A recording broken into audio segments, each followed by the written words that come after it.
This book is an attempt at doing the most wholesome Superman story you can in the 90s, where that was kind of a challenge because people didn't want to do that back then. Like, they wanted to be like, Superman died. He has a mullet now. He's electric blue. He's got all this stuff going for him.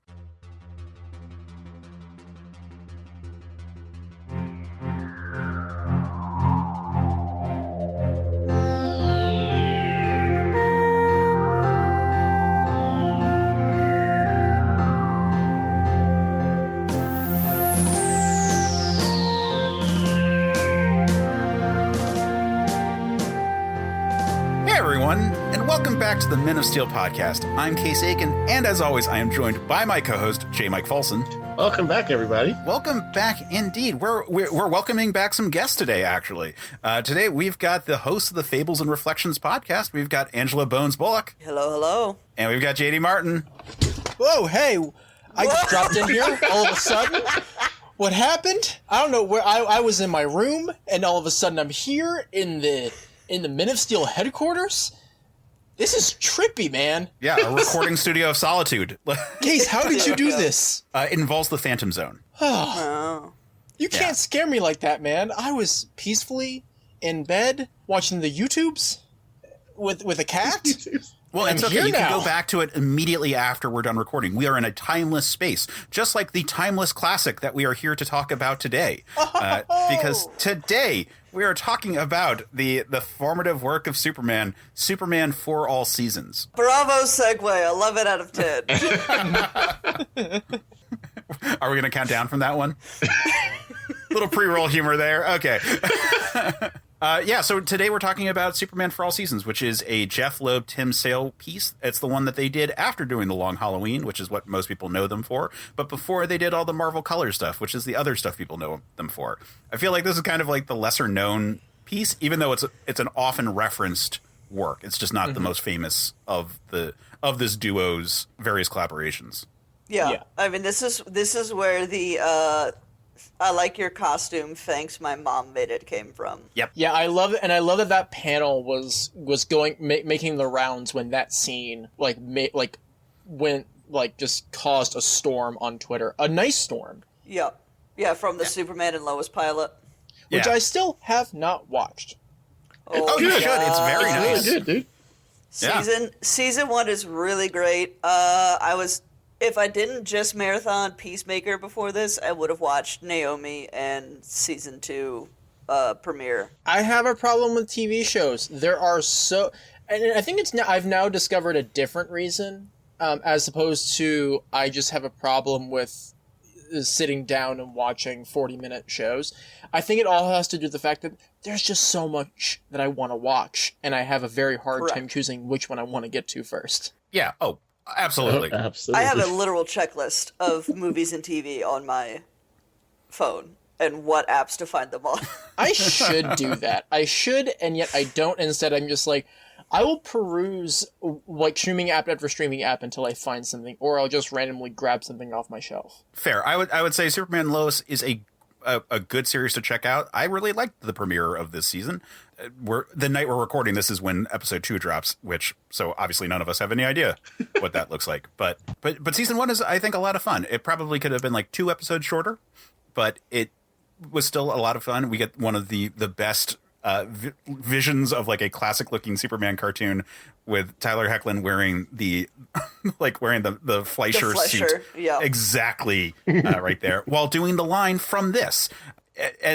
And that's a great juxtaposition because it is taking wholesome qualities of Superman from throughout time and like melding it together. This book is an attempt at doing the most wholesome Superman story you can in the 90s, where that was kind of a challenge because people didn't want to do that back then. Like, they wanted to be like, Superman died. He has a mullet now. He's electric blue. He's got all this stuff going for him. Never forget Electric Blue Superman. Never. And Electric Red at the same time. That there was 2 electric Supermen that were both neon. Yep. And then we get into arguments about who was the real one. Not happening here. This is way more straightforward. Yeah. So this work is done in the same way that the Long Halloween, again, it's Jeph Loeb and Tim Sale. Like, they made a name for themselves doing a story that is essentially a direct sequel to Batman Year One. And this is actually kind of like a midquel series to the Man of Steel miniseries by John Byrne. It starts with him the same way the first issue of Man of Steel starts, with him in his high school days. And so it does the origin story of Superman. And then it picks up as he's like integrating himself into Metropolis and so forth. And so arguably each of these issues kind of fits in between issues of the Man of Steel comic. So you can kind of see that this is sort of their jam, like doing these these untold tales of the characters in play, which means that this has a very particular time, because the 90s had like it's a strict continuity of this is like Ma and Pa Kent are alive. Lex Luthor is a businessman who looks like Donald Trump.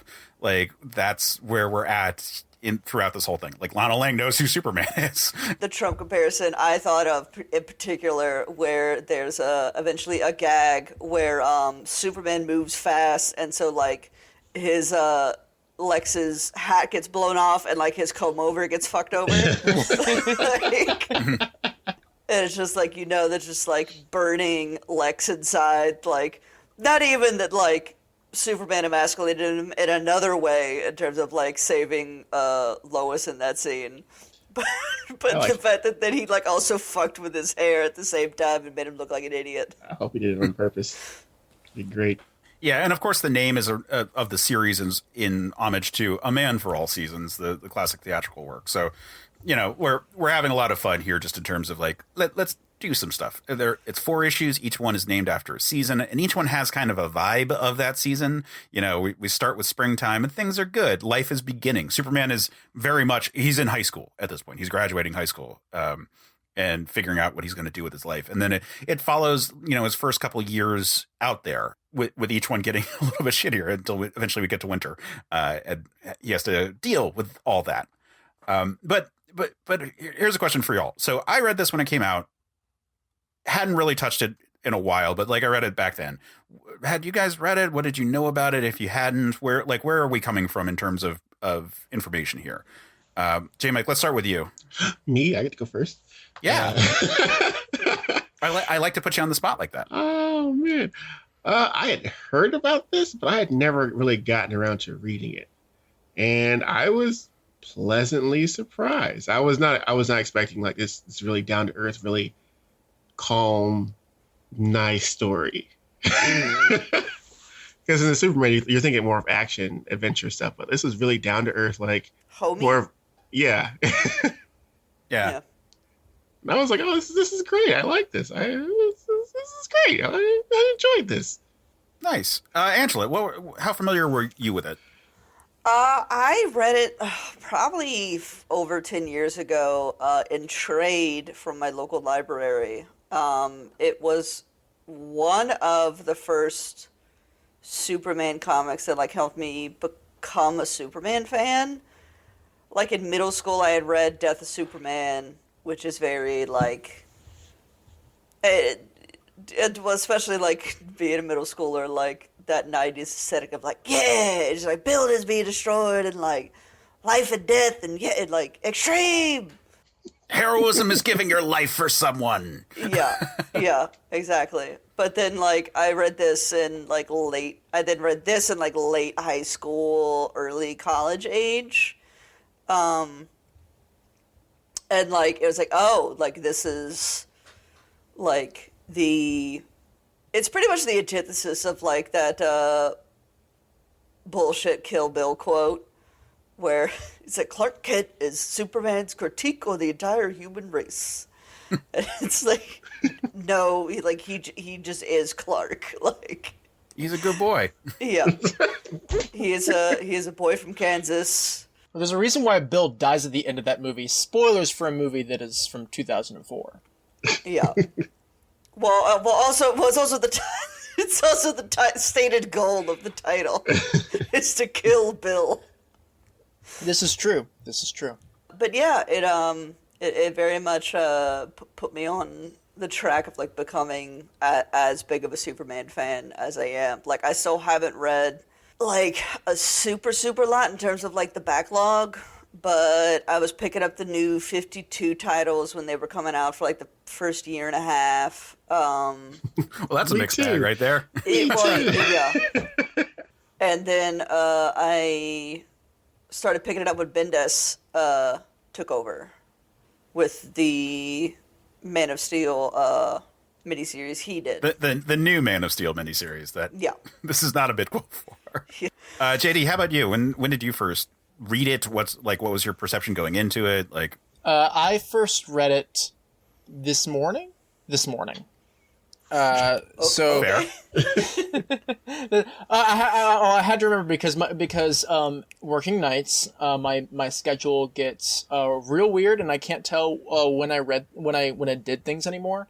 Time is a lake, but I woke up. You see, when did I wake up last night? I woke up pretty late last night, and I think I read it when I woke up. So it's about 1 a.m. this morning that I read it, and.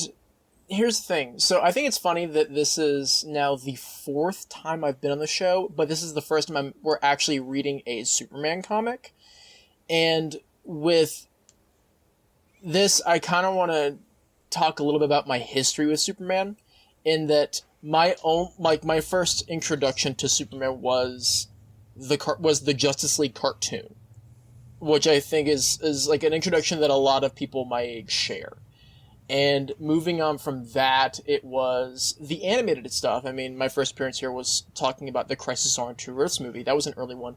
But one of my first introductions, solo Superman, similar to Angela, was the animated adaptation of The Death of Superman, Superman Doomsday. And then moving on from there, I would eventually get to certain comics. And this is one that just... I never got to for some reason. It was always one that was there in it's considered like one of like the top 3 Superman miniseries that is considered great and is a perfect introduction to Superman. It's a perfect encapsulation of who and what Superman is and what he represents. And for some reason, I just never got to it. And then the call came out of like, hey, you know, Superman for all seasons. How does that sound? And I was like, finally, an excuse to read this comic that I've been meaning to read for like the past 5 to 6 years. And here we are. And I read it, and I love it. It's probably my favorite Jeph Loeb thing I've ever read. I love like you mentioned earlier, like each issue, each one being set during a different season and taking after that certain season. I love that even when, as you mentioned, the series starts to take a much darker turn, especially in the 3rd issue, taking place during fall. Even when it gets dark, Superman is still like and even when he starts to doubt himself a little bit and doubt his abilities as a superhero, you still feel Clark there. You still feel that he's not going to be stuck in that rut for very long. You know that he being who he is, being the person who was raised by Jonathan and Martha Kent, he is going to persevere, and he is eventually going to be the Superman that we all need, who is just Clark Kent in a blue and red and gold costume. Yeah, I mean, this is very much a series that is about Superman's roots. And, like, I think that's appropriate. Like, Jeph Loeb was, like, one of the people behind Smallville as a show. Like, that's when he's, like, started making his break into TV production. And, like, this is a series that feels very much like, yeah, we're going to talk about Smallville, and we're going to talk about how it's had a lasting impact on Superman throughout the years. So, like, I think that's really appropriate. Yeah, all right, well, I feel like we got a good spread in terms of association here. Yeah, and since we're also talking about the different feel of each issue, one thing that I really like about it is each issue is narrated by someone different. Yes. Yeah. And as such, you then examine Superman from different angles because you're looking at it through different people's eyes. Yeah, so why don't we get started with the first issue then, which is narrated by Pa Kent. It probably has one of my favorite moments in that issue, personally, which is when Pa Kent is tilling the field and a rock hits the till. So he's got to get out, and he's got the leverage, trying to get it up and everything. And Clark comes over and kind of cheekily, says, "Oh, you need some help, Pa," and then just picks up the rock just with his bare hand. Like, not hands, hand, just plop. Yeah, he just palms it. Yeah, he just palms this boulder. And there's all this emotion that you see from the pacing that Jeph Loeb writes, but then also, like, the expression that Tim Sale gives Pa, where it's like he's slightly emasculated because, like, he's getting older, but then also, like, there's this worry for his son because it's like, no parent wants, like parents want, like, extraordinary kids, but not really, like, not too extraordinary to, like, stick out and, like, be weird. This is a bit much for Paul. Yeah. And this is contemporary with, like, the first issue of Man of Steel, where he, like, Superman is a football star, and Paul is like, "I am so disappointed in you for being the star of the team. Like, you're just showing off at this point." And I think this is a perfect microcosm of that, without having to do, like, the weird John Byrne, like, of course he'd be, like, big man on campus kind of, like, revisionist history that went into that series.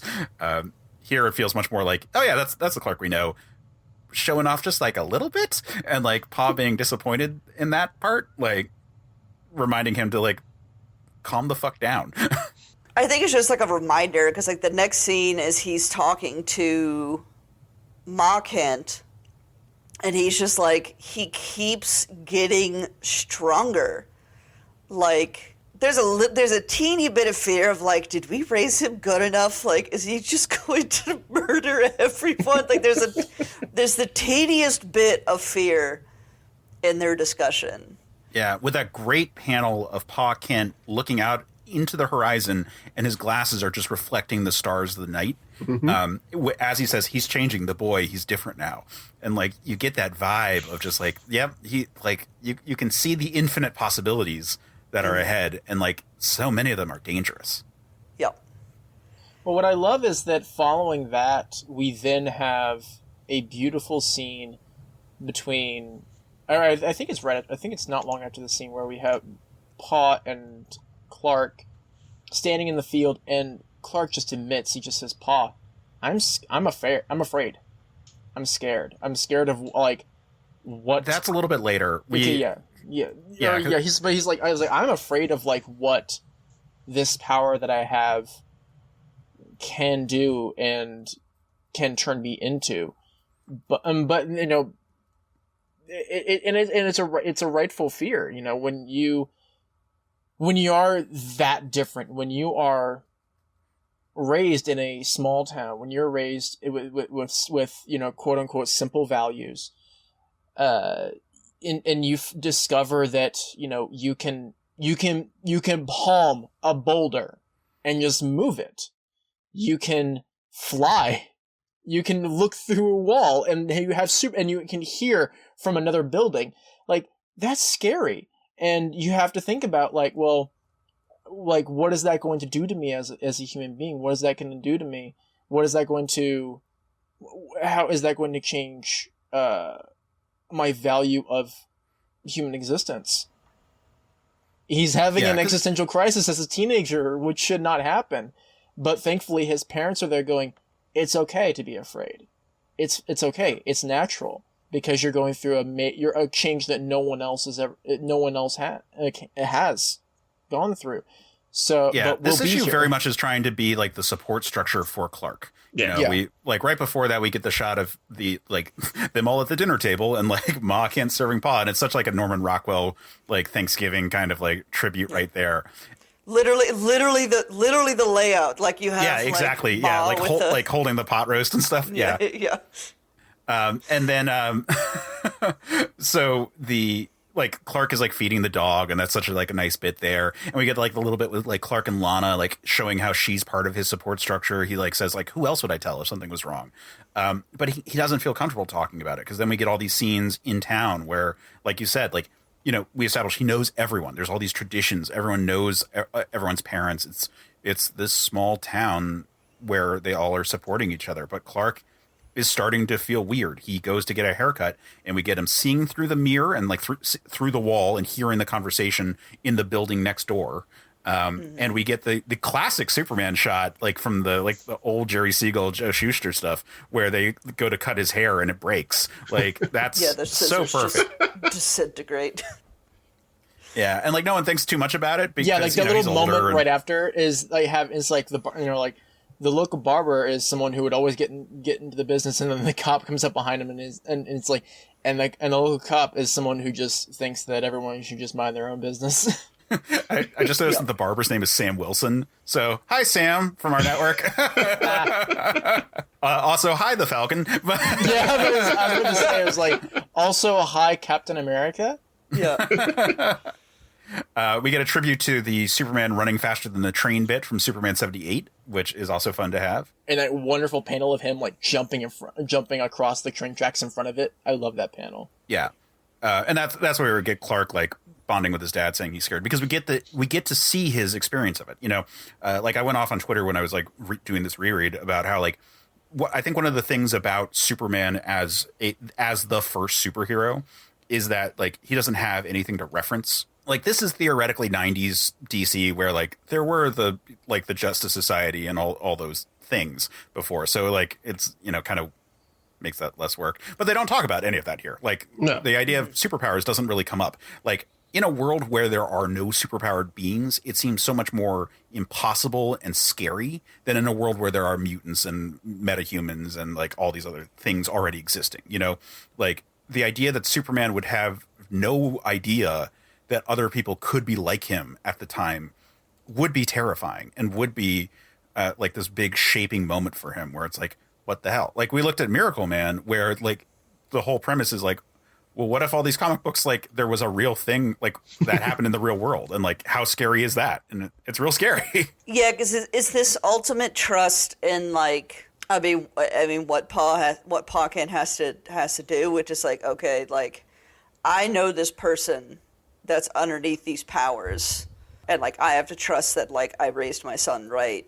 I mean, just like any like parent has to when they release them into the world. It just so happens he can literally change the course of rivers. But he doesn't know it yet because this issue, I mean, I think a big thing throughout this is that the force of nature is one of the things that Clark is very much at odds against. Like how much can he actually do? How much can he actually change the course of a river? So the big threat of this issue is a tornado because it's Kansas. Like that just makes sense, right? I got kind of nervous when I saw the tornado. I was like, oh, what's going to happen here? These usually don't end very well for anybody. Well, it is very well for the one guy who he flies and covers as the gas station gets hit and just explodes completely. Yeah.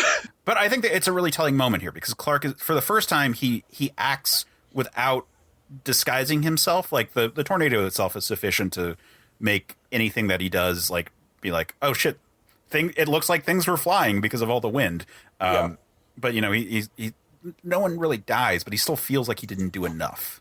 And I think this is a much better version of that type of story than what we got in Man of Steel, the movie, because he actually was like, he learns a lesson here that wasn't just like, got to stay secret. Can't allow people to find out about my powers. My dad died to hammer that home. Here, he does his best and he tries to like, and he succeeds. He saves lives. Like people are alive that would not be if he had not been there. But their livelihoods are ripped apart. Yeah, I mean, yeah, like anything. Like, and they kind of show him, like, helping to build. And that also is kind of the question of Superman is, okay, like, what happens after? Which, like, later on, that kind of gets explored a little bit more.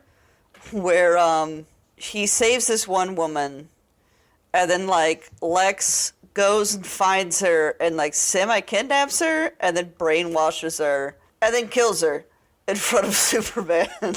But also with her, there's another thing. There's another layer to that because even before Lex comes to her, she's already slightly obsessed Yeah, we'll get to that though. Like, yeah, we're jumping too far ahead right now because I do like the stuff that's going on in this issue, like the stuff with the Pastor Lindquist. Like, I have made a lot of jokes about organized religions and so forth. Like, I was brought up like hardcore Catholic and like have had a lot of issues with hardcore Catholicism.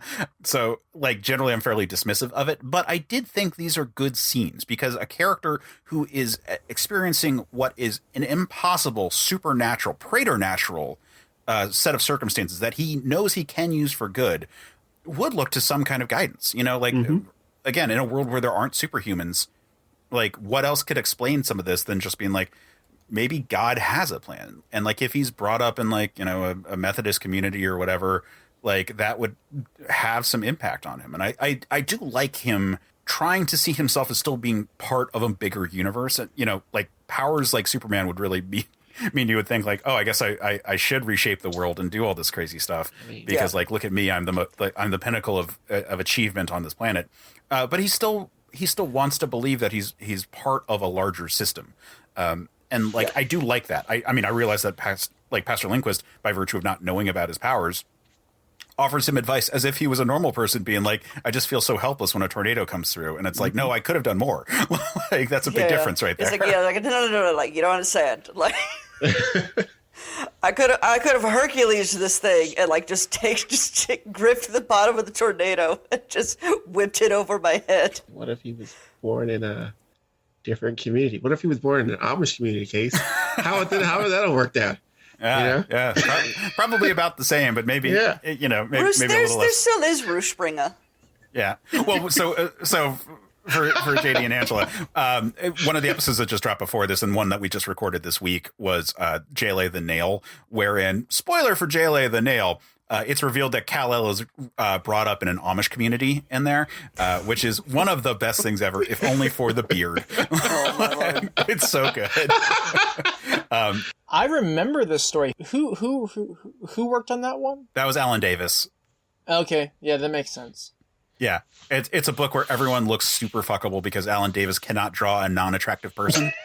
No, he is. I believe it was Connor Goldsmith over on Cerebro said that Alan Davis is probably the one straight man who makes like who can draw the most attractive men, and it's very true. It's very true. Somehow he makes a fuckable Amish bearded Superman.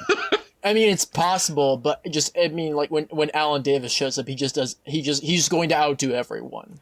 Right. It's amazing. You do also have in Kingdom Come where you have ponytailed Superman. Ooh, yeah. That's less weird. I mean, like mulleted Superman is as a staple of the 90s, frankly. But to backtrack about the commentary on like religion, well, I won't even say commentary because this doesn't. I will never begrudge someone their faith because like I believe it like helps people in like weird moments like Clark is in. If you use it to help guide your life and like to be a better person, like I feel like that's what it is for, and that's what it should be used for. Mm-hmm. When you use it to subjugate and be like, no, I'm right, then you know that's where you get into issues. Yeah. You're messing up there, bro. Yeah. Yeah, the forceful evangelizing is usually the area where I have friction with, say, family members who got me chapters of the Bible as my Christmas gifts this year. And I was like, no. That's a big yikes. Pretty weird. I can go into more detail off mic. Yeah. So suffice to say, we all have complicated feelings. However, the sentiment being expressed here, I think, is good because it's all like going back to that sort of community of support and perspective. Like, you know, no one here is a bad person. No one here is trying to impose their will over anyone. At worst, people are just trying to figure out the answers to bigger questions that they're being confronted with. And for some, it's like, well, what is God's plan by virtue of putting a tornado in the way to destroy my town? And for others, it's what is God's plan by way of putting a tornado that I could have stopped in my town? Those are big questions. And I like that part of this growth of Superman. Like him as a person questioning his existence in a world that doesn't have anyone like him is goddamn terrifying. And it does a really good job of explaining like why that feels like such a burden on Clark and the next scene, then he finally gets to share it with people. You know, we get the graduation, and he reveals everything to Lana, a person who means more to him than anything, and they've set that up pretty well throughout this book so far. You know, we get a tribute to sort of the Superman 78 like flying with Lois scene here, where they go for a fly and they actually get a kiss, and you're like 18-year-old Clark Kent like kissing the pretty redhead down the street, like that's a pretty big moment. Like yeah, and then she runs away. Yeah. And we'll get into that in it when we get to issue 4. But we still have to finish talking about this issue. Right. Yeah. Well, I mean, so we get like his send off, like as he goes off to like explore the world, and we get this like great shot of him and Pa looking at the horizon. And I got to tell you, like that was great. Like my family's from Kansas. Like I have been out there for these like big, just completely flat Midwest sunsets, and they are truly magnificent. And nothing makes you feel smaller than to see just infinite sky all around you. I got to tell you, I have a few pictures of West Texas skies, and they are gorgeous. I mean, not that we don't get pretty sunsets, but like I grew up a very foresty area in the Piedmont region of Virginia, which is like very hilly, very wooded. And I've gone to the Midwest once. We drove for my brother's graduation from college, and freaked me out. Couldn't do it. I was just my reptilian brain is like, where am I gonna hide? Where are all the trees? Where's all the green? It's just fucking nothing. I can't climb something. I don't like it. When I was 22, I did a cross-country road trip, and like day 4 or 5 of our Midwest drive towards California, we were just like, I don't know if I can deal with like another majestic sunset. Like I've seen too much beauty at this point. I just need something ugly. You're just getting overwhelmed by the beauty of the world. Yeah. I'm gonna be the comics person here, and you know, I feel as though like we always praise the writers and the artists. We don't give enough praise to colorists and letterers as they should get the praise they deserve. I want to shout out Bjarne Hansen, the colorist on this. Oh book. yeah, the sunset's a great example. Yeah, it's and like this beautiful like watercolor style. I'm not sure if it's actually watercolor. I think but it is. I believe watercolor. He actually did watercolor this whole book. I believe. Yeah. I mean, there's definitely some computer enhancements because, like, in the first scene with Clark coming out to see his dad, like, there's very much like 90s Photoshop where the plaid of his shirt is just a pattern overlaid on there, like. And it's like I didn't want to say anything bad about it because it's like, yeah, sure, it's 90s Photoshop, whatever. yeah, just slap that bitch on there. Yeah. Yeah, the coloring's amazing. In terms of like the pencils, it's still very much, you can very much tell it's Tim Sale because like the hand is very similar to what he does in Long Halloween, but like less extreme. Like similar style, but less extreme than in that Batman book. Mm-hmm. Yeah, this is a warmer book than all that. But then we get to like Metropolis, and we see like a little bit kind of leading up to like what we're going to see. We get a glimpse of Clark working at the planet. We get Lois running off to a date with Lex Luthor, which is like looking back and being like, oh right, they used to try to like slip in sex references all the time, where like Lex is like trying to come up with Lois in that scene, and then Superman flies by and gives her an easy out, and then we get the classic scene that we talked about already, where the kid almost falls off a ledge. Which, side note, Metropolis, what the fuck? they have just kids running around on ledges all over the place. Which this kid does this 3 more times. Yeah. This kid just could not stay away from ledges.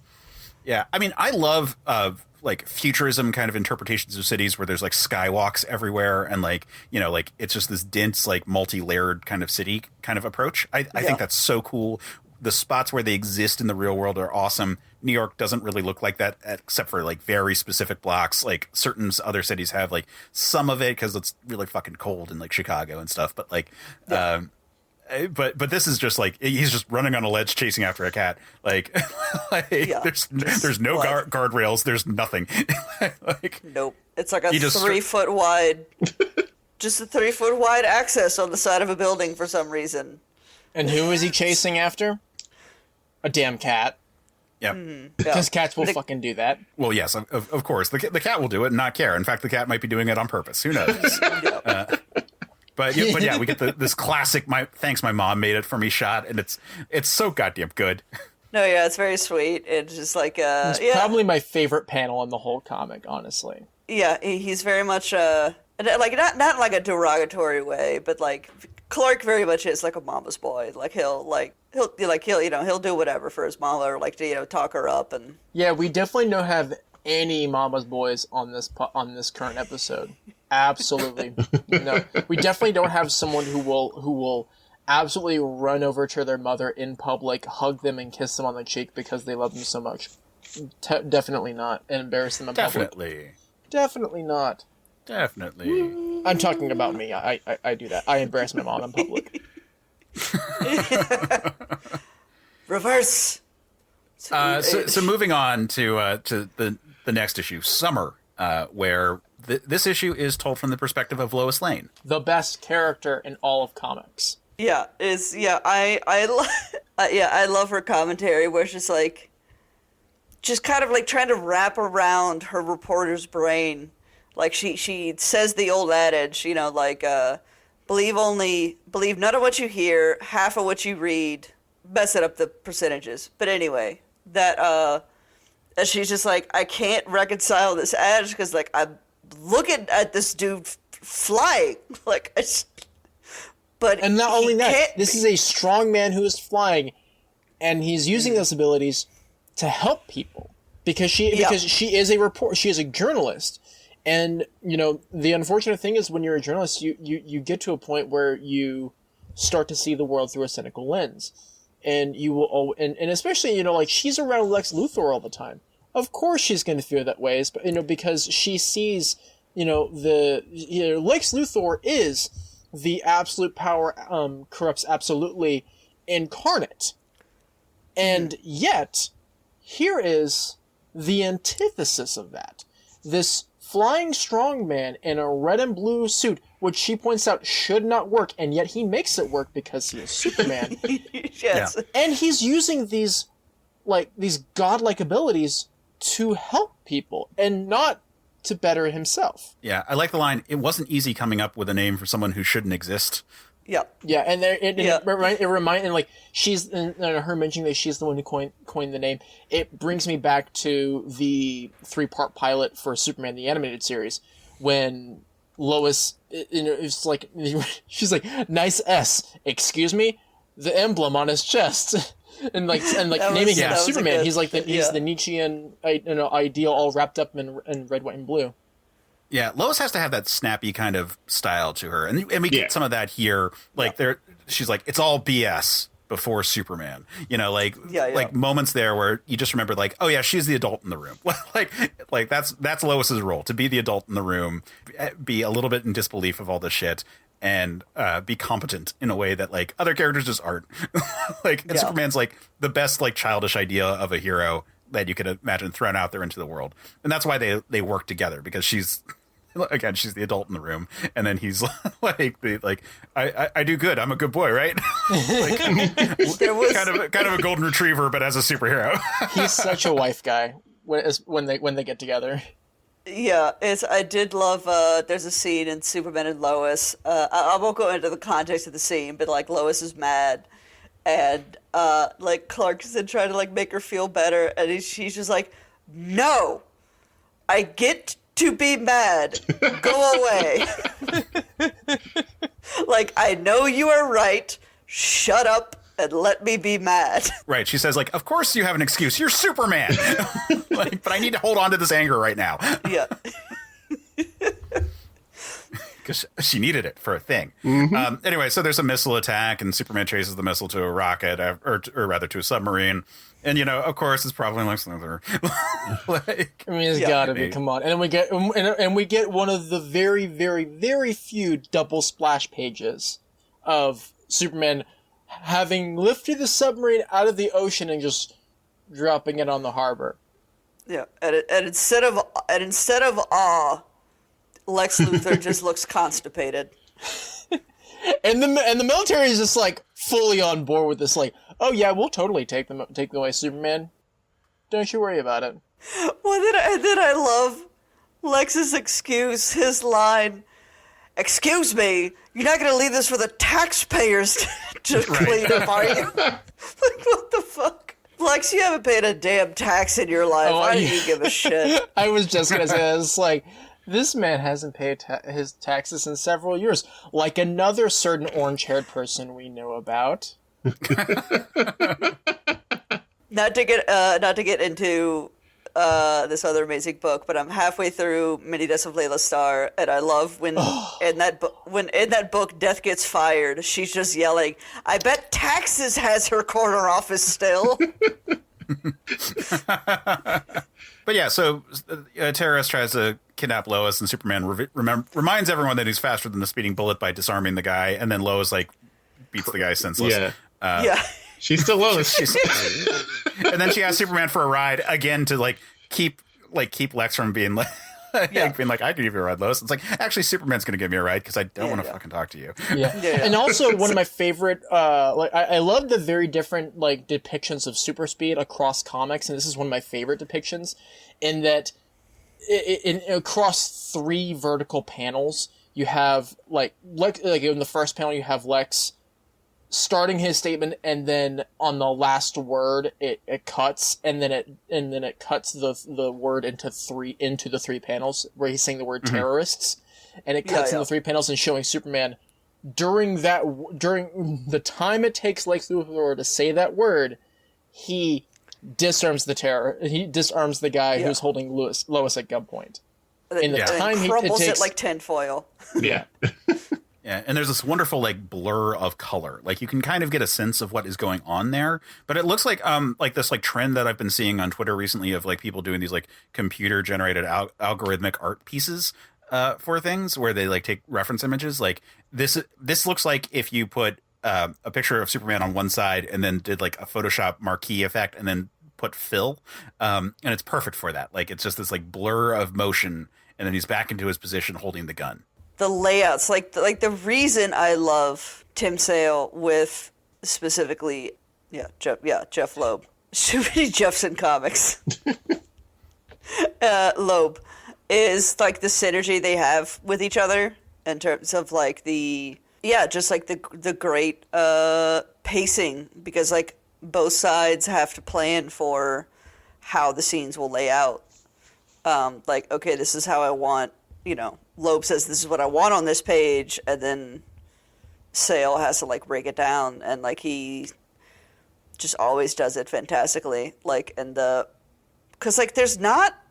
this is a fast-paced book in the fact that there's rarely more than 6 panels per page. That's but it's usually 4 or 5. 4 or 5, yeah. Yeah, the art's a big driver for this book. There's so many good shots throughout this whole thing. It's rarely trying to do a 9-panel grid or anything like that. Yeah. Yeah, and also what's great is that this is a very visual story, and the dialogue, or rather the narration, enhances the story and the 2 work in concert to drive the story forward. So then we get Lois getting flown to the Daily Planet. Just a reminder, this is from her perspective so far.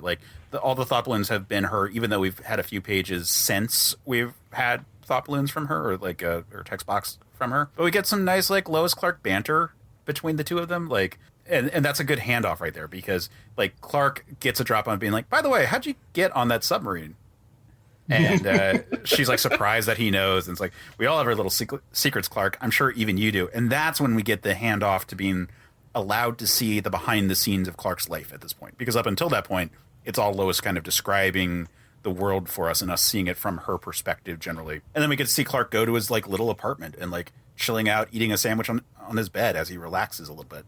Yeah, which that relaxing layout, or not layout, but the angle and kind of the layout, Sale uses 3 times, because he used it first when Clark was hearing Ma and Pa Kent talk about him from across the house. Second time here, and then one last time when he goes back to Smallville after Luthor shenanigans make him feel bad. Yeah, and so Clark goes to visit his parents. Pa hears him approaching from behind. It doesn't even need to... He says, I know your footsteps anywhere, Clark, which is very impressive out in a field. Like, that takes some work because it's just dirt and plants. It's not like I know your footsteps on a hardwood floor or something. Yeah. We get a great hug with a reference to the Fortress of Solitude in the cornfields. That's all nice. Clark, has dinner with his folks. And, we can see that he is conflicted. Like, he's lonely. Like, he says so. He's trying to find his way. He goes to see Lana, and Lana is not there. The pastor is, like, taking care of the estate. We find out that Lana's aunt has died. And we get some stuff with Pete Ross, which is fun. Like, we keep this theme of Pete Ross, like, wishing every time he, like, walks into the diner, which I think is fun. Well, and then gets sad later when he, like, oh, you gotta grow up, and then yells at Clark and Lana, like, For growing y'all up. left and came back. Why? Yeah, but it hasn't really spilled over yet. We get a callback to the first issue where Clark is, like, talking about the possibilities in front of him and how, like, he always wanted Smallville to be, like, his home base. And that's where his glasses are reflecting the stars of beyond, and, like, that's such a nice reference there. But Ma is very good at, like, making him feel like he'll always have a home there. And then we cut to a fire and some Luthor henchmen saving the day in the classic Lex Luthor armor, the purple and green armor. And specifically, this is a reference to the design that we do see in Man of Steel, where they had the helmet that was not part of the typical design, but it is there, and it's shared here. What I personally like about this scene is they're trying to be like, oh, we got this Superman, everyone's out, and he just, like, backhands them. He's like, no. He's like, there's someone still in there, which is the woman, the biochemist that we Yeah. have been referencing. Yeah, she says, bless you. She has this, like, religious affection for Superman after he saves her. And we get this shot of him, like, doing a whirlwind of fire to, like, suck the fire out. And it's very Jesus-y. Like, he's in a crucifix position as he sucks the fire away. It's real good. Yeah, and also we get, like, a nice little moment, too, of him talking back to the robots, to Luthor's robots, where he says, it's like, if you're going to do this, at least do it right. Yeah. It's like, if you're gonna encroach on my territory, like, fine, like, I'm not, but don't let a woman die because you're sure. Encroach upon his territory like it's an animal. Like, no, this is mine. You can't do it. You can't do my job better than me. Only I can hear around here. Only I can save the people of Metropolis. That's Luthor. That's actually Luthor's voice. Which is fitting because that's who's narrating the next issue, Fall. Yeah, because we end the issue with Luthor going to visit this woman who is now obsessed with Superman, and she has, like, a shrine that she's built to him, which is just a little creepy. Just a taxi. Honestly, like her entire apartment. Yeah. It's like her entire living room. Yeah, you get this kind of, like, naivete, and it's like, oh, okay, you snapped with that near-death experience, didn't you? Like, Yeah, Just a bit. Did the fireman get you the oxygen that he told you? Like, maybe just a bit what? too much. Yeah, well, then also, like, it's hinted on with her and, like, the kind of the reaction she has, but, like, it's something I kind of also would like to see explored more in comics. Because I remember a couple of issues in, like, I think early 2000s Thor, late 90s Thor. I forget exactly which, because it was, like, I found it in back bins years ago. Oh, of, like, people worshiping the heroes as, like, religious icons? Well, yeah, specifically Thor, because they're like, Yeah. okay, I mean, because, like, he is literally the god Norse of god Thor. So guess what? His religion kicks up again. Like, people start worshiping him again. Yeah, that was a big thing in the 2099 line. Particularly Spider-Man, like, ended up, but it was like Thor rights had become a huge thing because Thor was God. Like, so all of a sudden Thor, like, the religion of Thor is becoming, or the Church of Thor is becoming, like, a big competitor for any other organized religion in the country. And when Spider-Man shows up, they're like, oh, you're the prophet that will bring Thor's coming. And it's like, he's like a John the Baptist type figure. I just see, now that you mentioned the 2099, I just remember this weird small detail that Punisher 2099's parents were, like, really into Thorism. Yep. Well, and so was he, until his parents were murdered brutally, and then he like lost faith in God. But there's a whole story arc where people like try to approach him to like be a pawn in like a Thorite, like in this like using religious propaganda, and they wanted like Jake Gallows, who was Punisher, to be like one of their like frontmen for it, not knowing that he was secretly the Punisher. Yeah. God, that was such a weird line. I love it so much. Yeah, it gets me really excited that we're getting the Spider-Man of 2099 in Across the Spider-Verse. With Oscar Isaac. Yeah! Yep. He gets to play Spider-Man and Moon Knight. Good for him. Miguel O'Hara. Yeah. One of the best. Yeah, and he gets to be Moon Knight. I'm excited for my boy.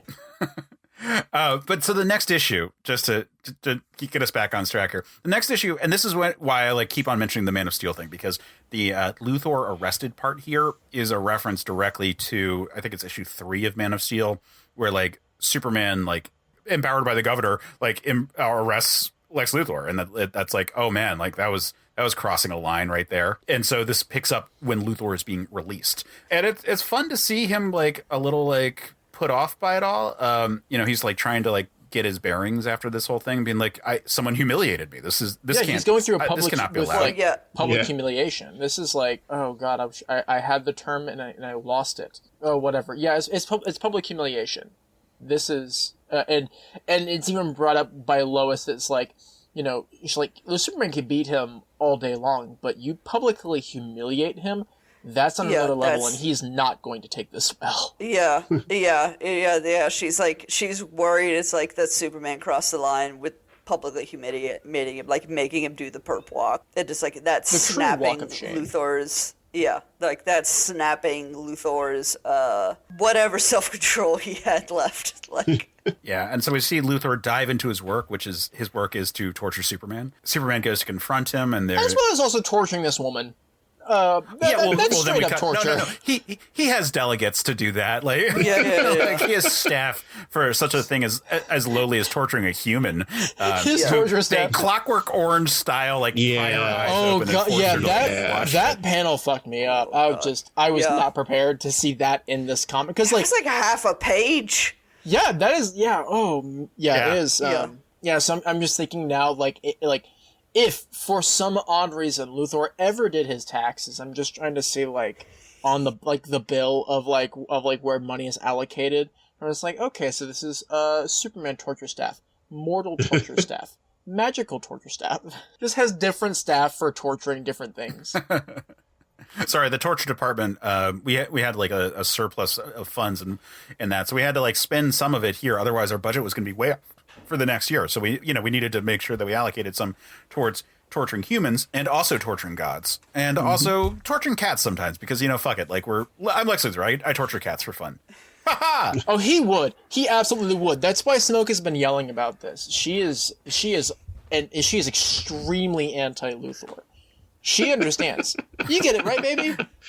So we cut to the Daily Planet where where Lois is reading Clark's notes and is like, "LL, are you talking about me?" And it's like, Lana Lang. Yeah, you nosy bitch.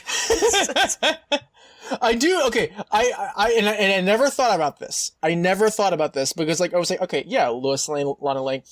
You have like the two double L. Potential love, like the friend and potential love interest, right? Along with Lori Limeris, his college love, and Lex Luthor. I never realized, but I never thought about Lyra Leroy, his Kryptonian love. There are so many double L's in his life. What is he doing? Yeah, so many. Like the one to break that finally was Cat Grant, but that was never meant to be. Yeah, CG. Yeah, CG. Yeah. We don't need to talk about Cat Grant. Oh, we need to talk about Cat Grant all the time, but not right now. This is not a Cat Grant episode. We need to talk about Cat Grant at some point. Yeah, she does not show up in this miniseries. I don't think she does. No, she doesn't. No, maybe in a panel, but she's not a character. She's not a player in this because honestly, it's the Lois relationship and the Lana relationships which represent two different parts of the Superman identity, like that are important here because it's about the roots of Superman and then what the tree he's growing into is. And the tree he's growing into has to deal with the fact that the air has become toxic. Because as he spars with Lois verbally, she faints, as does everyone in the Daily Planet office. And then, as he soon realizes, everyone in Metropolis, except for one scientist who's already, like sealed up doing her work, and they have a conversation about what this could be, how Superman can help, and then eventually she just says have you talked to Luthor? He's the richest guy in the city. He could and he has a huge science department. He could probably do something if he didn't already do this. Right, and Luthor's like, oh, I've got a sealed off area. It's great. Also, I've got a biochemist who you saved who's now in a supervillain outfit that I paid for some reason. Yeah. I don't understand this part right here. I get that it's we're having some fun with this character, but I feel like they had this idea of we're going to torture this woman. And then they're like, fuck, what are we doing in this issue? And I'm like, I don't think this makes sense. Yeah. It's a bastard plan. It's you think okay, he brainwashed her into now she's going to fight Superman. Nope. No, they team up and they actually go stop it. Yeah. Yeah, they fly around in the clouds, and she's like, look, it's raining. That means that the antidote is spreading. Ugh. And she dies. Yeah, she takes the name Toxin, and he's very good about once she's like, no, my name is not whatever it was before. She's like, it's Toxin now, and he doesn't fuck it up after that. Or he has one moment where he almost says Miss Vaughn, but then after that he's like, when she's lying down dead, he's like, Toxin. He does not dead name her. Superman said trans rights. God damn it. Exactly. Yeah, so she dies, and it is a moment of torture. But I'm so confused. Why is she dressed up like a supervillain? Why isn't she just a scientist? Yeah, and then she doesn't do any supervillainy things. She saves the day and then immediately dies. Well, or have her dressed up like Superman. Have her what's that character? The lady who's obsessed with Superman and is his stalker character. I forget her name. She's more from the 90s than anything else, but. You sure? A character like that. No. Cat Grant. I'm pissing off every Cat Grant fan right now, and I don't care. Cat Grant was created by Jerry Ordway for the purpose of being no, Clark Kent is a catch. She is not into Superman. She is into Clark Kent because. And you know what? She's not wrong. She's not wrong. Right, because she's like, oh, this 6'4" beefcake who is super fucking nice. I have been with some shitty dudes over the years. I have a son from a shitty dude. I want someone who can be a partner in this relationship and who will support me and who is not someone who I need to worry about pissing off. And that is Clark Kent right there. Yep, that's. We all know Clark Kent. He fucks. Right, Cat Grant was created to be what Superman 3's Lana Lang was. Yeah, to be that representation of no, right. Clark Kent is the catch here. Yep. He's a handsome man with a good job who has a good heart and a gentle soul. You can't go wrong with that. And he's great with words. That was Annette O'Toole, wasn't it? Yep. Can you imagine Annette O'Toole playing Cat Grant? I mean, yes and no. I feel like it broke you for 5 seconds there. Just maybe? I mean, there's no reason why not. She effectively played that part, but yeah. But yeah, so Toxin dies because apparently she was overloaded by whatever the plague that was in the air. It was a viral issue, by the way. It was COVID. Oh shit. The entirety of anybody alive right now, whenever there's an illness that shows up, it's like COVID. Right. It's hard for us not to draw that comparison in this third year of our hellscape years. Anyway, so she dies. Lex Luthor makes fun of her, of the fact that she died, blah, blah, blah. Kind of just trying to remind you that Superman has faith in humanity, and Lex Luthor, by virtue of not having faith in humanity, can play dirtier tricks. And as a smarmy prick. Yeah, so Superman is left dejected. He goes home at the end of this issue. This is the fall where he has to find his comfort zone because he was like, I don't know if I can handle assholes that are just this big a fucking asshole. He murdered a person just to piss me off. Yeah. Well, I think that's also the thing is he was on top of the world. He's I could catch fucking planes. I can move rivers. I'm fucking unstoppable. I can save anyone. and then Lex comes along and like he saves the city, but not Toxin.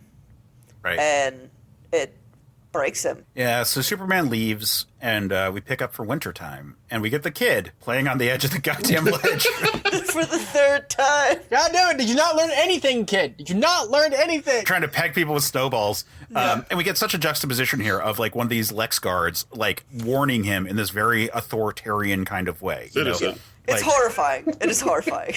Yeah, he, like, flies up and being like, citizen, you shouldn't do that. Lex is watching. Always. Exactly.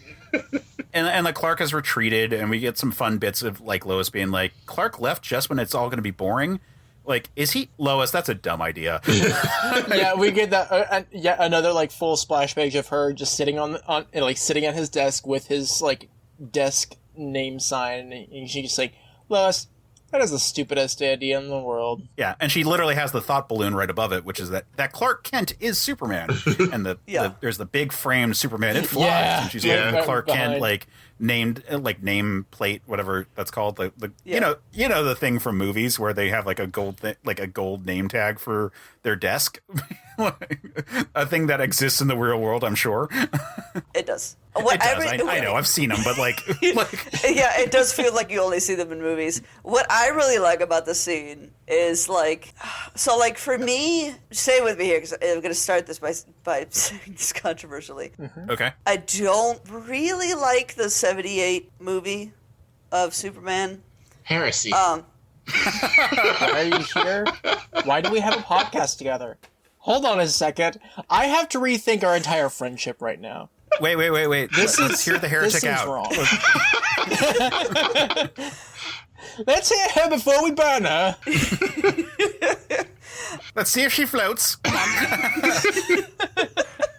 Yeah, Angela, let's see if you float. We all float down here. Let's see if I can't bring you back. What I do really love about that movie is showing it made me believe like, okay, people not realizing the Clark versus Superman dynamic, just like because Christopher Reeve just like acted that fucking well in it. But then there's that other question. It's like, well, okay, Lois Lane spends every day with both of them. What's her deal? What is her excuse? Yeah, it works a lot better for someone who knows them casually. Yeah. Like, I've had situations where I've bumped into people that I knew quite well, and it was just in the wrong context, and I could not fucking think of where I knew them from. Like, people who I'd worked with on a job only like a month or two before, and I was like, what the fuck? There was one time I got on the subway, because, like, when you live in New York, you just sort of, like, get on the subway, and there's a very good chance you'll know someone on the car with you, where it's just like, fuck, they're with, all these people, and I'm like, I super know who they are. Where is it from? Where is it from? And it was just, like, the wrong context, because your brain is looking for, like, the information to file and, like, to open up. Like, where is it? How does that synapse connect? That's the best argument I can make for Lois Lane, but at a certain point, you're like, no, but you know each other too well. Like, it's it's too close. Well, that's what I kind of like about this scene. It's like what the Superman movie did for me for, casual people. It's like, okay, this is why Lois doesn't realize. Like, she literally, like, she is pretty sure, but, like, it is just such a ridiculous proposition that she can't connect those dots. Like, she can't let herself connect those dots. Because, like, her entire issue is talking about, like, how much of a reach this is for her to even believe in the first place, much less her kind of dopey coworker is this dude that can move mountains. Because they hinted at, and they played along. They played with that thought. It was Superman Returns, where they're in the Daily Planet, and Lois and her husband are sitting there, and they're talking about Clark. And Clark's playing with the kid. Yeah, it's like, how tall is Superman? Like 6'4"? Like, how tall is Clark? Like 6'3", 6'4", I don't know, something like that. 220. Like Clark, he's like, huh? What are you guys talking about over there? Yeah. Yeah. I mean, there's kind of always the vibe with Superman that his hearing is so good that as people are, like, starting to put together things, he always, like, makes a distraction so they lose their train of thought, which is always kind of a fun vibe. Yep. I mean, there was the 70s convention of, like, oh, no, he has passive hypnosis. Which then Superman 2 turned into makeout session, mind erase. Yeah, the forget-me-not kiss. And of course, like the 80s, 90s had this whole idea of like Superman when he's in action is moving so fast, and even when he's like standing still, he's vibrating so fast that no one can ever like clearly see his face. But once Lois Lane has kissed the man, it no longer works. Like there's a certain point where you're like, oh, hold on. But I mean, like, yeah, I mean, it's just a thing you got to deal with. And that's why I think it's good that Lois and Clark have more consistently in modern literature been allowed to advance in their relationship. Like, I think it's works as a flirtatious period of them dueling as Lois and Clark, while at the same time this like mystery man who's like so incredible is out there and she's happens to get a scoop. But eventually they need to come together. Like, yeah, that status quo can only last for so long. And honestly, even 60s comics couldn't really keep it up, which is why they had like the Superman family books where Earth 2 Superman, who was married to Lois, was also a story in there, just so they could keep they're like, yes, no, we understand. This is the end game. They're going to get together. She's going to know. Yeah. Like we can only tell so many stories about Eventually it will happen. Lois Lane will eventually know who Superman is. But in the meantime, Lana Lang does. And so we jump to, after this whole like diatribe from Lois, Lana, who is the narrator for this issue, we haven't mentioned that part yet, is hanging out with Superman in Smallville in wintertime, and they're getting dressed up to go play in the snow because Wholesome. They go make snow angels.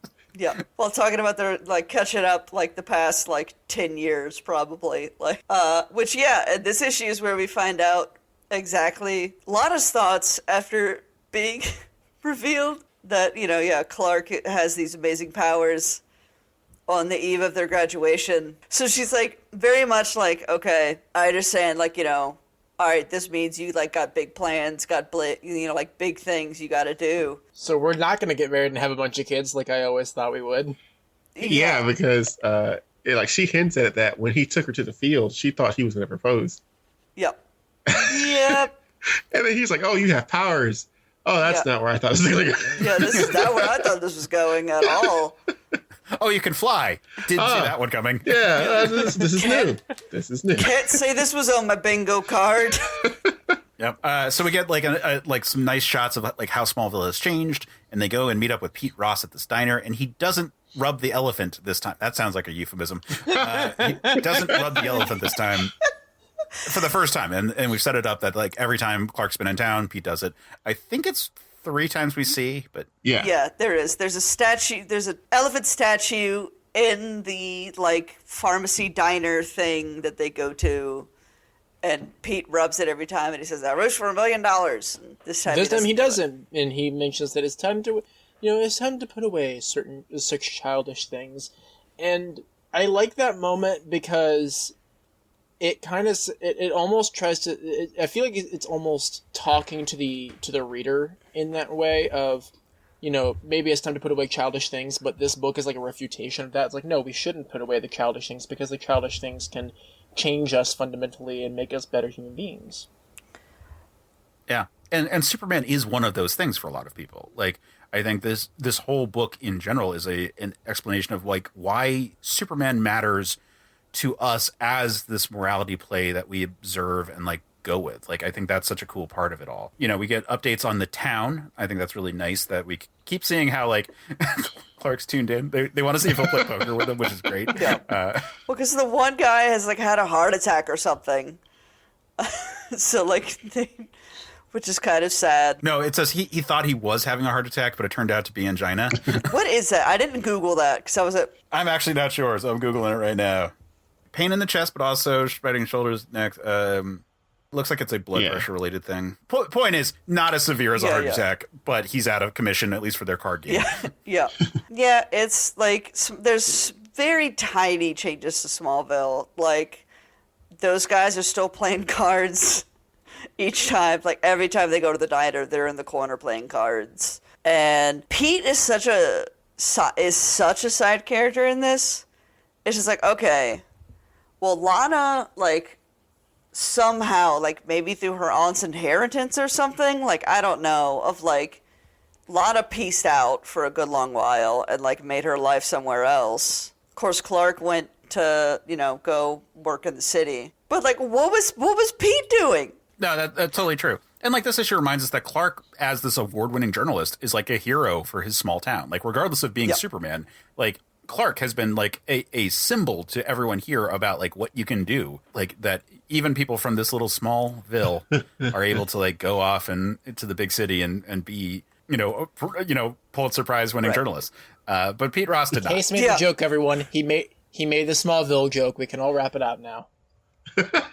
See, I wonder if like in another like 10 years after this book, you have kind of like he's because it's not. It's somebody. Isn't the Lana's wife, Lana's husband, entirely new character, and Lois and Lois and Clark it is. However, she has gotten together with Pete Ross in this continuity. So like at about this time, they were canonically married in the main books, and like Pete Ross. So we haven't talked about Pete Ross that much on this podcast. Like he's because he's more of a fixture of Smallville stuff as opposed to like Metropolis stuff. But he's the Superboy version of Jimmy Olsen and has always been like the best friend. And someday we'll talk about like Smallville, the TV show where he's a main character. And we'll talk about more stuff. So far, the only time we've talked about him was when he was part of the Legion of Superheroes, because he was an honorary member and knew Mon-El and Ultra Boy and all those people. This version of Pete Ross is just like left to be this like embittered person who I think eventually has like dreams of politics and so forth in the mainstream DC continuity. But this is like he becomes president after Luthor. Oh, is he VP? Wow. Yeah. No, I think he. I think Luthor's VP?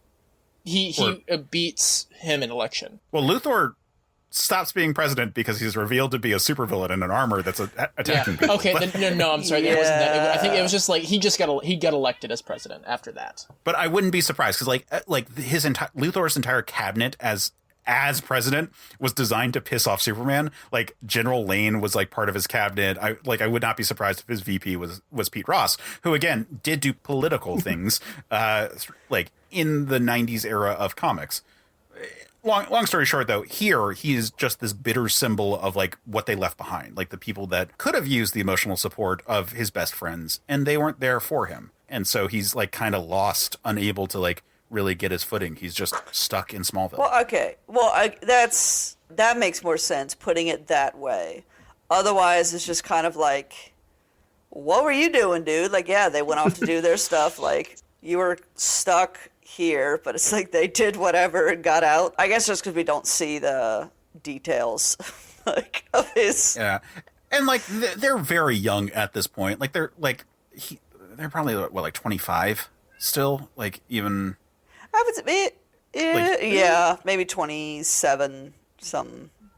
Yeah. At most, like, like again, the last issue comes off right after like still part of like the origin story of Superman. Like I would argue that this issue takes place before the last issue of Man of Steel, where he is confronted by the hologram of Jor-El, because we never get any vibe of like the Krypton stuff. And that happens when he's in Smallville and just randomly the hologram appears to him. So I think this is supposed to be between the issue 5 and 6 of that miniseries, which makes sense because I think it's between issue 1 and 2, between issue 2 and 3, between issue 3 and 4, or however that works. So, we don't get any of that vibe. Like Krypton does not come up at all in this entire arc. Like there's no like, oh, I'm an alien. It's like, no, I'm weird.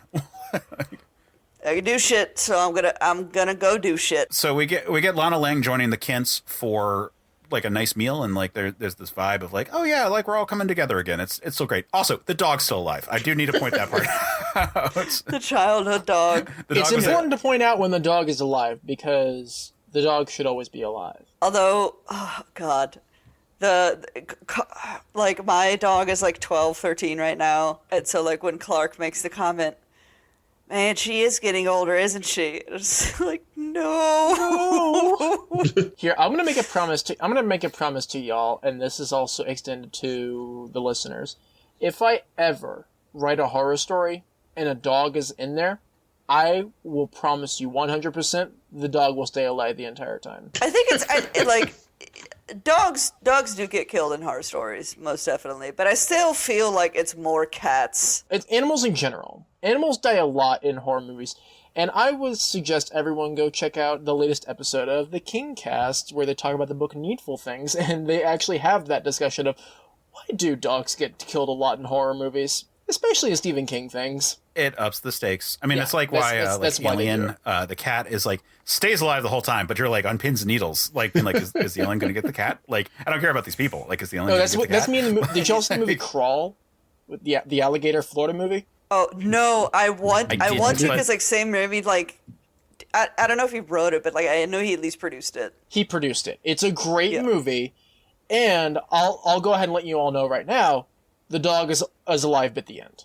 Spoilers. You don't have. Spoilers about the best things possible. Anyway, like, so they're having this nice dinner. They're getting all ready for everything, and then Chief Parker shows up and is like, "Yeah, flooding is about to be real bad." And so we're reminded about the force of nature aspect of this. You know, in the first one we have a tornado, and the second one is a fire tornado is like the biggest thing he deals with. And the third one, it's literally the wind and like thunderstorms, bringing storms is how it like kind of like pushes away the death of everyone, but like that virus is like aerial, so it's like again like a force of nature, a plague, and in this case it's flood. That we are dealing with. And Lana reveals in a great spot where it's like nothing like having a son who can change the course of mighty rivers, and She they're all like, knows? yeah, she knows. She knows. She knows. She knows. Yeah, but She knows. She knows. Yeah. Yeah. And it's just kind of like, okay, let's, do it. Just, all right, like, It's like that's perfect. out of the bag. Son Like, now, please. I mean, this is the chemistry is off the charts here. But we get the big dramatic scene of Superman actually stopping a natural disaster, which I think people take for granted because it was so pivotal to like early Superman stuff that it became cliche by like the 50s.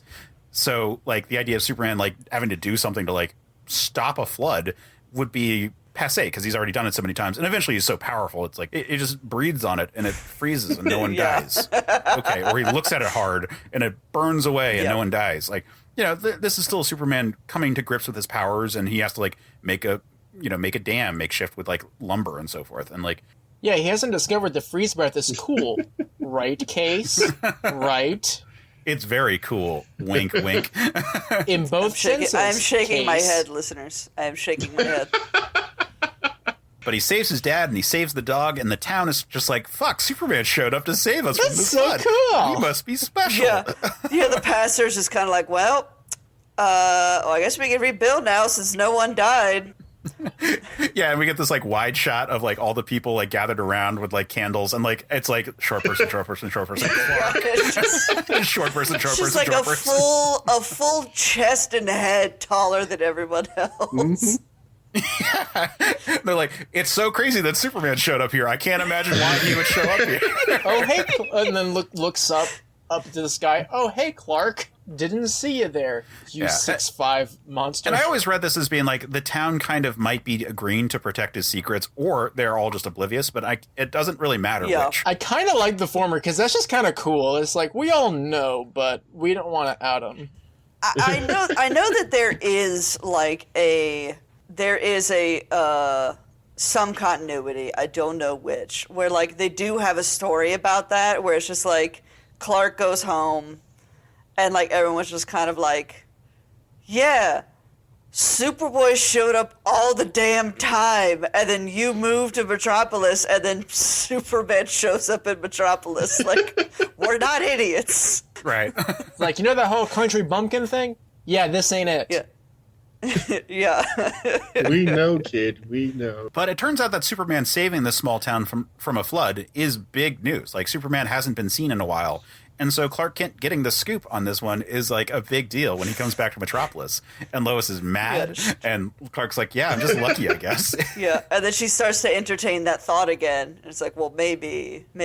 Well, actually, Lois, my secret is that I'm actually Superman in disguise, and I only pretend to be a journalist so I can figure out the disasters that are happening. You're a sick man, Clark. God, that's an amazing animated series clip. Did I just recite that word for word? Almost. You asked. Yeah. No, that was damn close. Yeah. That was damn close. Meanwhile, we have that same damn kid Out on the same running damn on the ledge, goddamn ledge. chasing the same damn cat. Yeah. I don't know why do his parents not have heat or AC? Like, why do they keep opening the window for the cat to get out? Like, Or you know what? Maybe it's not even their cat. It's just a cat that keeps showing up and he wants to catch it. He's like, I want to play with you. Maybe it's not even the same cat. There's that too. It could just be a different cat every time. Yeah, no. Actually, his parents are taking care of all these cats, and his parents just send him out to get more. Go save the cat. It's the cat woman of Metropolis. His parents are secretly Frankie and Johnny. Oh yeah, but anyway, sense. yeah. So like one of the Luthor bots or guard or whatever like tries to stop him and by yelling at him, and he slips and falls because he's surprised. And Superman saves him, and we get this like they call me Superman moment, and it's real nice. Well, even better than that, he's like, oh hey, I remember you. Like, you remember me? It's like we bet, haven't we? It's like, oh yeah, it's like that's my name. Like, oh cool. Turn the page. They call me Superman. Yeah, because the kid tells him his name, like Johnny or whatever, like Trevor. Excuse me. But everyone calls me Trev. Good to meet you, Trev. Folks call me Superman. And of course he's gonna say folks. Like that's Superman. That's Clark. He's so folksy. And now at the very end, Lana does have a line that's like, and maybe I'll give Pete Ross a call, which again, at this point in time, they're married. So little illusions there, but yeah, like I said, I think in terms of being this is like the untold tales of Superman in the midst of his like larger origin story, and I think it's just so goddamn nice. It is. Yeah. I'm so glad that you got us on this episode and you finally got me to read this. This is a long time coming for me to read this. Yeah, I was really glad to reread it. Like I said, I hadn't read it since because I don't own it. Like I read it on DC Universe, and so like shout out to that app. You should give all of us money. Yeah, I feel like we're just giving them free advertising here. Yeah, Marvel and DC, if you want to give us cash, we'll plug your apps. Yeah, all the time. I mean, if they were about that, like before it became DC Universe Infinite, like we went for like 6 months where we were like, what's on DC Universe? Okay, I guess we'll talk about that. And like we're like, oh, we'll do the Science of Superman. Cool, sure, whatever. Like we were like yeah, the DC Universe app. It's a great app. Yeah, and they never gave us money. So well, Angela and I are here to turn the tides, like Superman would. In the course of the mighty river. One thing I remembered when I was looking at this book that was like one of those like, oh, right, I definitely remember this panel, was they talk about Lex Luthor and how rich he is in issue 2, where they're like, oh, it's not like he makes so much money that it wouldn't be worth his time to bend over and pick up $100 bill. Which, by the way, $120 a second is coined when like Jeff Bezos. Exactly. When Jeff Bezos makes $2,000 a second. Right, that's exactly what I was going to say. They were like, "Oh, look how rich this guy is. This impossibly wealthy person in this kleptocracy." Yeah, they say $150 an hour. Like no, 150 seconds. They do say a second. But their whole point is like, oh, it's not worth his time to pick up $100 bill. Which I remember at the time being like, man, that's such a badass line. And then you look at it, you're like, man, they lowballed that shit so bad. It's ungodly lowballed it. One day, capitalists, we will come for you, and you will not be happy. There's an amazing Jon Stewart story that he just shared where he was having dinner at the White House. And Jeff Bezos was another guest, and he was talking about how he wants like pretty much everything to be the service economy. And John is just kind of like, that sounds like a recipe for revolution. And then Jon Stewart said his entire life was made when from the couch he hears Obama go, "I agree with John." Yeah, so like aside from those areas where it didn't quite age appropriately, and like where our modern desire to eat the rich drives us further, we have to remember that Superman is always a comic you can get by Sarah Gilliam. Pay us back. Like Superman is always a figure of social change, even if even when his editorial base is all conservatives, like it happened in the 50s with Mort Weisinger. Fun story. That's why he became more of like everyone's dad as opposed to everyone's reactionary leftist. Yeah. His first issue, he throws a wife beater out a window. He beats the hell out of a slumlord. And the very first story, I think, is the very first story in Action Comics #1. He removes a corrupt politician from office. Yep. Yeah, so Superman used to be more of a firebrand. This is not. Jeph Loeb, I would not say, is like a big leftist. Like this is more like folksy, like the good folk back home are going to inspire you type of stuff. But I don't think this is contrarian to that. I think it is just trying to be like generally like pleasant. And so the only criticism I could make of this book is that it is there is not much of a call to action in it all. Like it is not. But that said, I think it will come off as like a good story to anyone. It's like a really good like general audience thing. It's not going to alienate anyone because it feels just like, no, this is why it's important to everyone to remember like where you came from and like to try to be the best person you can be for everyone. Yeah, I don't totally agree with the criticism of there is no call to action.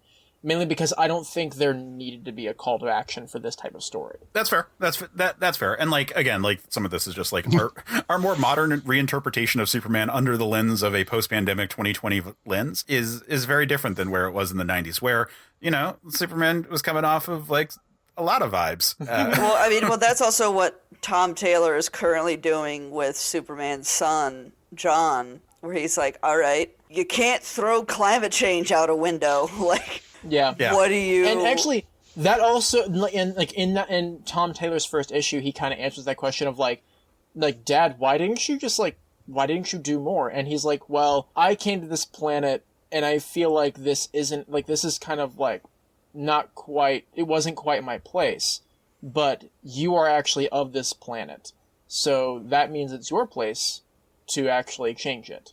Bye. I would go off to Warworld now. Yeah. That's a rough bit right there because like this Clark here in For All Seasons is of this world. He is of Smallville. He is firmly there. And I think that is why nature is the biggest thing that he has to face off against, that there are things bigger than Superman. Like even if he can change the course of the mighty river, he couldn't have completely stopped that flood. He couldn't completely stop that tornado, even if he could save the people involved in it. Like when mankind starts to muck with nature by creating terrible viruses, he was powerless in that regard. Like he had no chance against Lex Luthor's plan. Like he had to turn. Exactly.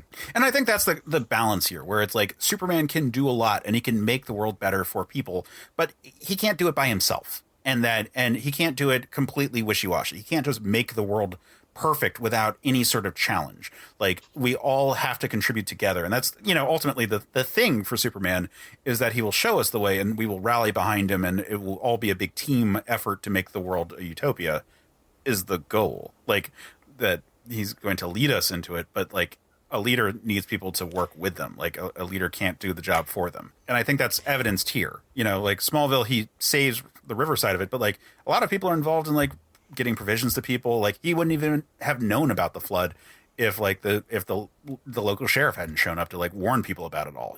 I will also say that there's a I will try to build up my cred again a little bit by saying another thing that I did like about the 78 movie was that line of they are capable of good and that's why I sent them you to show them the way. Yeah, I think that's a really good encapsulation of why we as an audience look at stories about this impossible person. Yeah. Because it is us trying to talk about what our dreams of good can be. And I think this is a really good book at doing that. I think, again, while it's maybe has less conflict, it is not without conflict. Like both man and nature are things that Superman must struggle with. And I think that it works really well as like an origin story of maybe not Superman's powers or position or anything like that, but it's an origin story for his morality. Like we see where he comes from and why the people of Earth matter to him. So yeah, like I think we talked about it each issue. We've talked about our experiences. What is everyone's closing thoughts? Let's keep the same order going. So Jmike, what are your closing thoughts on this? I really like this one. I'm going to say some heresy here myself. I was not a fan of the way they had Superman looking. Like the art style of the entire book was great, but I just wasn't a fan of his particular art style for this book. You mean his gigantic face? His gigantic barn-sized face. It was like, wow, this is a look. This is a look.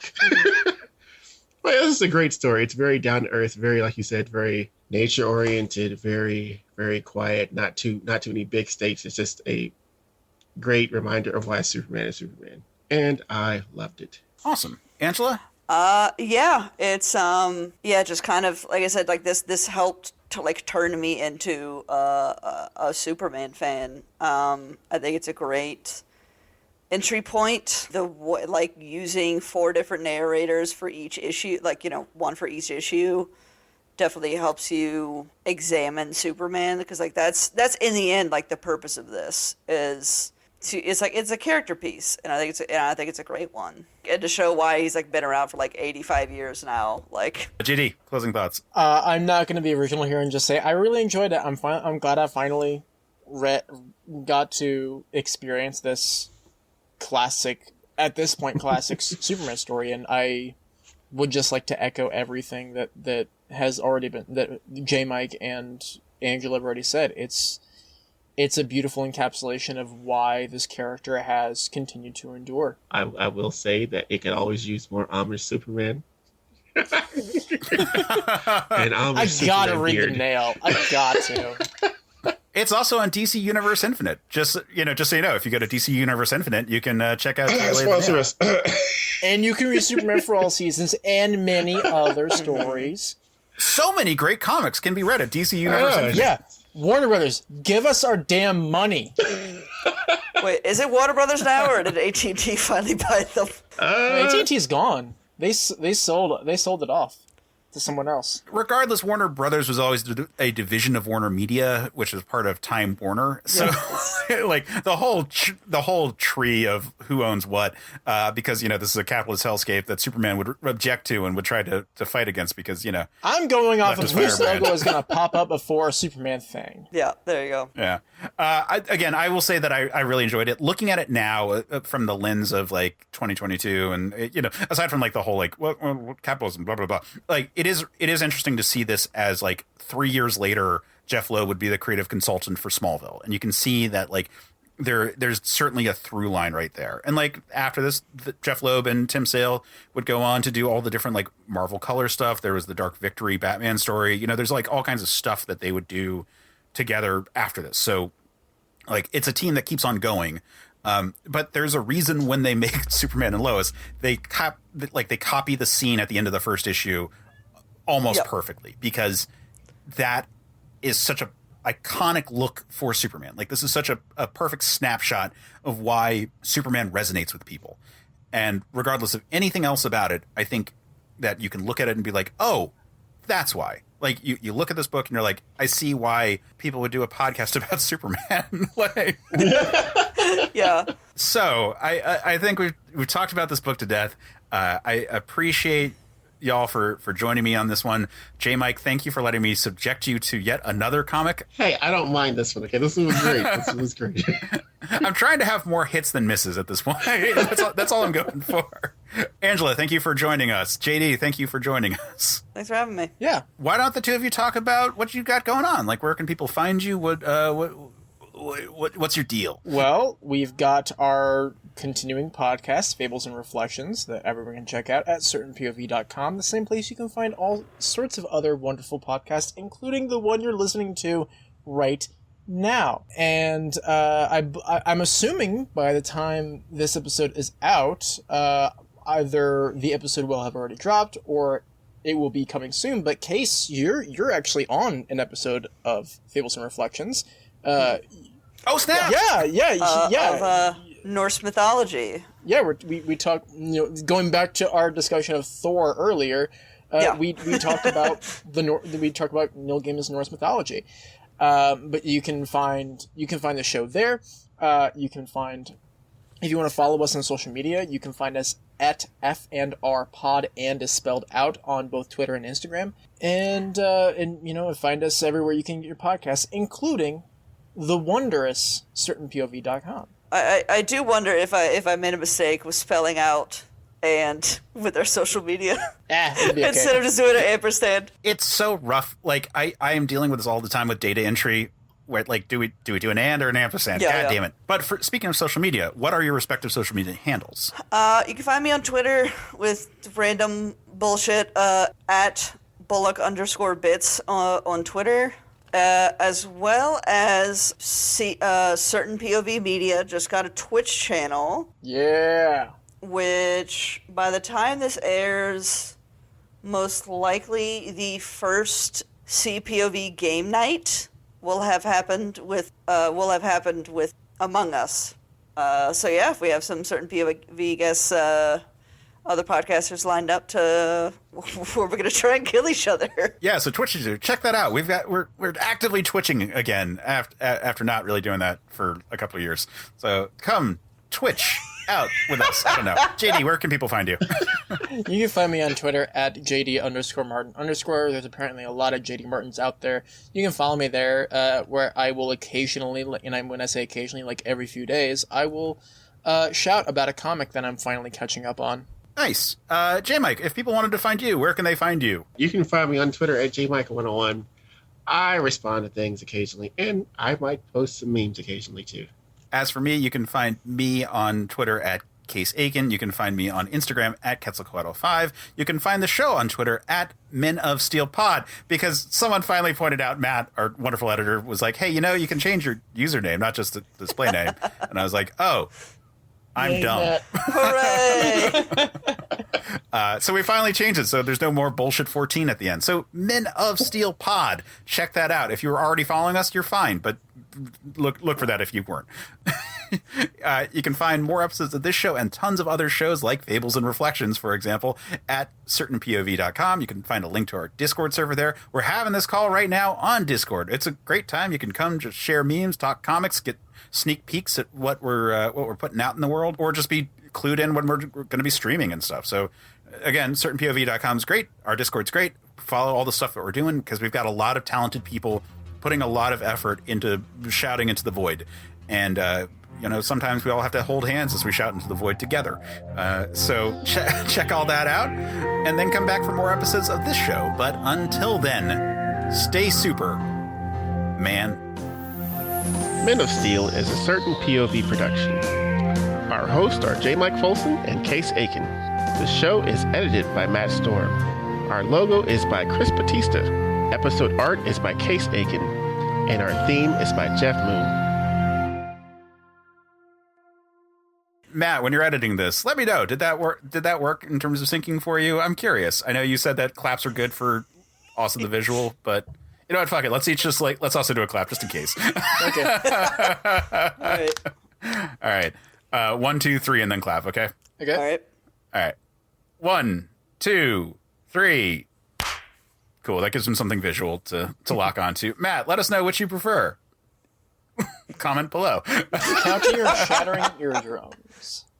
Yeah. Hi, I'm Matt, aka Stormageddon, and I'm the host of CPOV Autographs at certainpov.com. It is a bi-weekly interview series where I interview folks from all over the arts, from writers to comedians to magicians to musicians, even actors, historians, podcasters, pretty much anyone who's willing to chat with me for a little bit. If you like interesting conversations with even more interesting people, go to certainpov.com or wherever you get your podcasts. And remember, music is life, and life is good. This March, get ready for 2 weeks of The Bat, 2 weeks of Vengeance, 2 weeks of The Dark Knight Fortnight. Hey, all you amazing sentient beings. This is Case Aiken from Certain POV, and outside of podcasting, I work with a group that does Star Trek fan films called Starship Farragut. For 15 years, we've been doing material inspired by the original Star Trek series, but now we're moving on to the movie era with our latest production, Farragut Forward.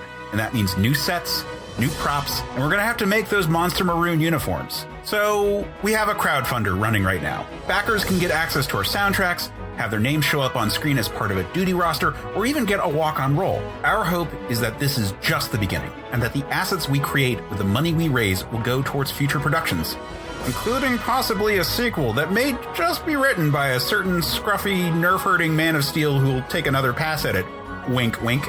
To back the production, go to Indiegogo and look up Farragut Forward, or find us on Twitter at Farragut1921. And hey, while you're at it, check out the 3-minute prologue we put together to show what we can do. But in the meantime, live long and prosper. CPOV. CertainPOV.com.